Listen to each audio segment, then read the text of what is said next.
Agents are waking up and realizing the deals aren't there. And so they're actually looking for a new way. All I got to do is get 2 appointments a week. Hey, all I got to do is these 4 agreements, and you can make $200,000 to $300,000 a year. So how do you help them do that, Adam?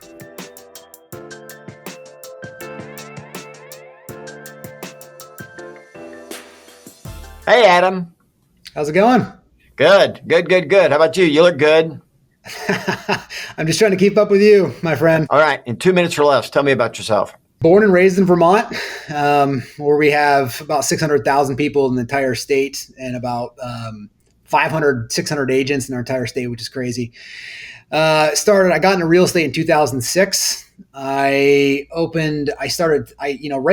of the gate in 2006 or so, I started hiring an assistant and started building a team. We kind of reached our kind of income goals, if you will, in Vermont because we have more cows than people. And you said, hey, we have this whole thing called expansion. I think there was a couple of us in the room, and I set out in 2012 and expanded we actually called it duplication at the time, and duplicated our first team into Maine in 2012. Iterated over the next 4 or 5 years. Expansion really started coming on the platform. We kind of found our footings, and then in a year or so ago, Livian was born, which we're really excited for, and that's kind of the journey.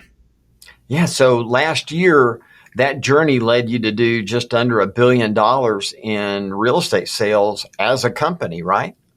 Yeah, and we've already closed over $1 billion so far this year, which is awesome. That's remarkable. Congratulations. Yeah, thanks. All right. Well, let's dive into this. So if there were one thing that in running Livian that you're crushing it right now, what would be the one thing you'd want to share with us today, Adam? Well, Gary, I think everybody wants to be told what to do without being told what to do. So we sat down about 120 days ago or so and said, hey, we know we're going to be coming into this tight market. What are we going to do to make sure that our agents are highly successful? And that means that they're living a quality life, and that have the opportunity to be, which is our culture of productivity. So we sat down and we created 4 pillars: agent productivity, leadership, agent attraction, which is our growth, and impact and culture. But the first one we focused on heavily. Hold it, slow down. Say those again real quick. The 4 pillars of Livian are agent productivity, number 1. Number 2, which is leadership. Okay. Number 3, which is agent attraction, essentially growth. Okay. And number 4, which is impact and culture. Okay, great. Let's go back to number 1. So the first one we really wanted to dive into was agent productivity. How do we make our agents the most productive agents out there? Right now, we average a little over 2 per deal, per agent per month, and we want to drive that. The vision of Livian is 1,500 teams, 25,000 agents, every agent doing at least 5 transactions per month in 5 years. And so we sat down and said, with the end in mind, how do we drive our agent productivity to 5 deals? And so we laid out what's called the 4 agreements. We don't call them standards, because I think standard, the word can be kind of overused. And plus, most independent contractors, they hear the word standard and they instantly put a wall up, right? It's hard for them to just accept it. It shuts most people down. I'm going to be judged. Yeah. Yeah, exactly. Yeah. And also, Gary, the reason why we do this as well too is because there's agreements that we have to uphold as the CEOs running the teams to those agents, just as much as the agents have to uphold to us as well too. So there's 4 agreements. The number one agreement is you have to show up for everything. And so right now, I think we lost that over the last couple of years. So number 1 is showing up. We have it's called Livian Liftoff every morning, and we're in different time zones, so it changes. But approximately between 8 and 9 o'clock, every local team gets together and they report on 3 things, which is, what are you grateful for? Did you hit your commitments yesterday? And what are your commitments for today? Agents are 7 times more effective if they publicly announce what they did yesterday and what they did today. So we want to start off and engage our folks there. So number 1 is you have to show up for everything. Livian Liftoff's that first thing. We have team meetings, call nights, at least once a week. So people are showing up for that. And then a few things for Livian. It's about 4 or 5 hours a week. So it's not like we're asking people to show up for 90 hours to do something, right? So it's we want them to show up for everything, for all the local team things, and a few Livian things that do internationally from there. So that's agreement number 1. And partly we go to this is because, Gary, if you were to start on our team or you were to take a job, what's the first requirement you would have any job that you would take? I got to show up. Right? Show up and participate. Got to go to everything. Got to be there. You got to be there to show up, right? Yep. And it's amazing what happens when everyone shows up together, even by Zoom or in person if you can too. Number two is you have to report 5 out of 7 days, your numbers.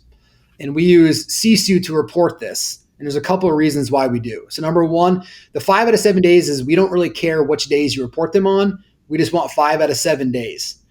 And I'll elaborate a little bit on this in a second, but let me just tell you what the 4 things that you're basically reporting is. Did you sign something? Did you sell something? Did you set an appointment? Or did you add somebody to your database? Because in the end, that's really the only thing from a productivity that actually matters is, Gary, did you sign something today? Buyer or seller agreement?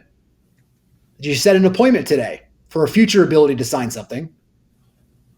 Did you add somebody to your database, right?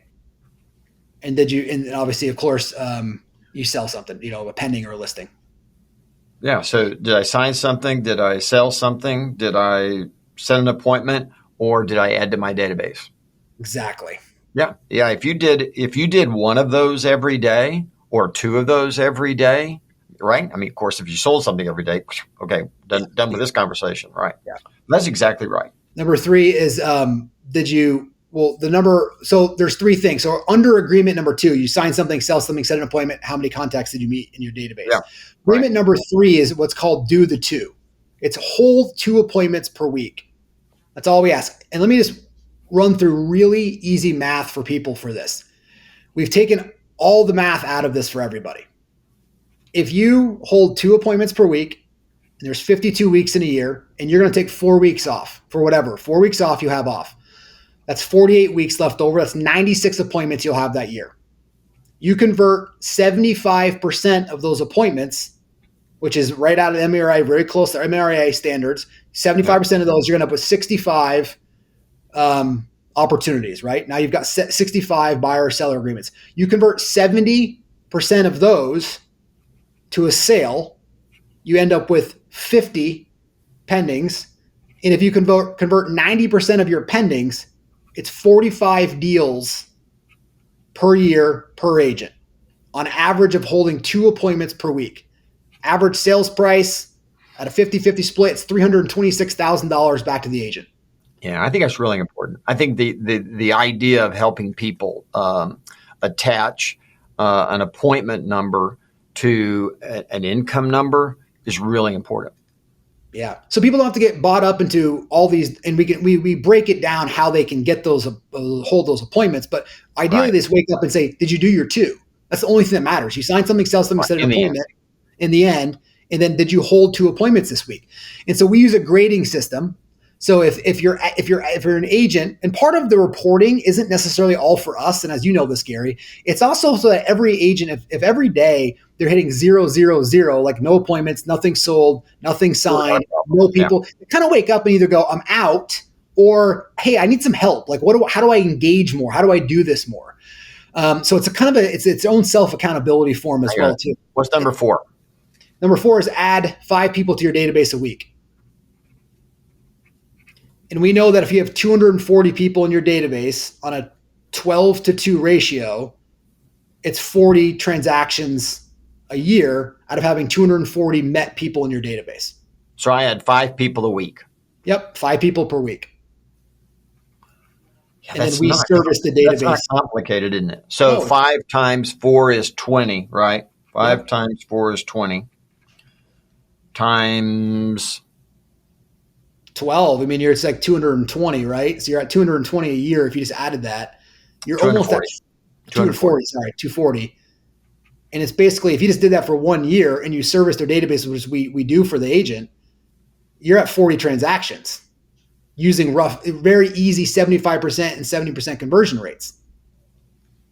You see it. And that's why all the math that we do for everything backs up between that 40 and 50 transactions just by showing up, doing the things that you need to do. It's all right there.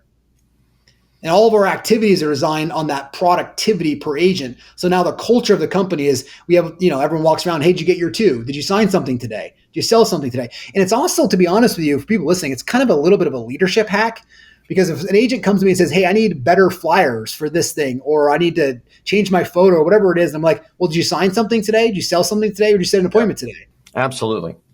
All right. Anything we didn't ask you that we needed to ask you? We're ready to drop the mic on Adam Hergenrother. No, I mean, I think right now it's again, people want to be told what to do without being told what to do. They want to plan. They want to remove the jacket of anxiety and stress. So do that for your people, and really care about them. I mean, care about their success, care about their health span, not just their lifespan, about how they're living. And I don't think you can go wrong right now. No, you can't. All right, my friend. Thank you for sharing today. Thanks, Gary. Hey, if you want to learn more, just check out these other videos.